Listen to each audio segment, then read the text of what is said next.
आज की प्रेरक कहानी अनोखी दवाई। आज की प्रेरक कहानी अनोखी दवाई।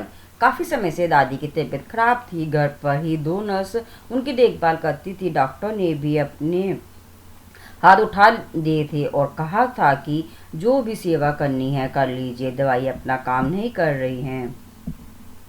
उसने घर में बच्चों को हॉस्टल से बुला लिया। काम के कारण दोनों मियाँ बीवी काम पर चले जाते। दोनों बच्चे बार बार अपनी दादी को देखने जाते। दादी ने आंखें खोली तो बच्चे दादी से लिपट गए। दादी पापा कहते हैं कि आप बहुत अच्छा खाना बनाती है, हमें हॉस्टल का खाना अच्छा नहीं लगता, क्या आप हमारे लिए खाना बनाओगी? नर्स ने बच्चों को डांटा और बाहर जाने को कहा। अचानक से दादी उठी और नर्स पर बरस पड़ी।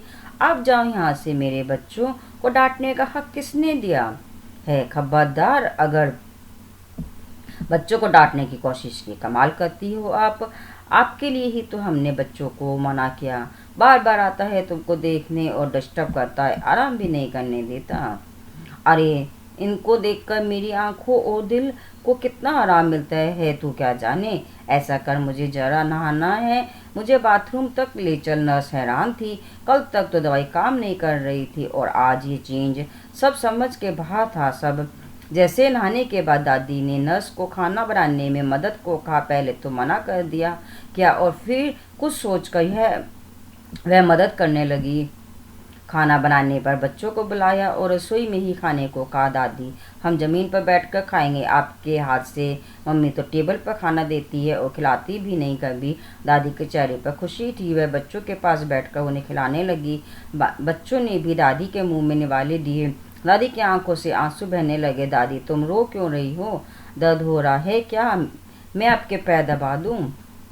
अरे नहीं, ये तो बस तेरे बाप को याद कर आ गए आंसू। वो भी ऐसे ही खाता था मेरे हाथ से, पर अब कामयाबी का भूत ऐसा चढ़ा है कि खाना खाने का भी वक्त नहीं है उसके पास और ना ही माँ से मिलने का टाइम। दादी तुम ठीक हो जाओ, हम दोनों आपके ही हाथ से खाना खाएंगे। और पढ़ने कौन जाएगा? तेरी माँ रहने देगी क्या तुमको? दादी अब हम नहीं जाएंगे, यही रहकर पढ़ेंगे। दादी ने बच्चों को सीने से लगा लिया। नर्स ने इस इलाज को कभी पढ़ा ही नहीं था जीवन में। अनोखी दवाई थी अपनों का साथ हिल मिल कर रहने की। दादी ने नर्स को कहा। आज के डॉक्टर और नर्स क्या जाने कि भारत के लोग 100 साल तक निरोगी कैसे रहते थे। छोटा सा गांव, सुविधा कोई नहीं, हर घर में गाय, खेत के काम, कुएं से पानी लाना, मसाले कूटना, अनाज दलना, दही पिलोना, मक्खन निकालना। एक घर में कम से कम 20 से 25 लोगों का खाना बनाना, कपड़े धोना, कोई मिक्सी नहीं, ना ही कोई वॉशिंग मशीन या कुकर। फिर भी जीवन में कोई रोग नहीं, मरते दिन तक चश्मे नहीं और दांत भी सलामत।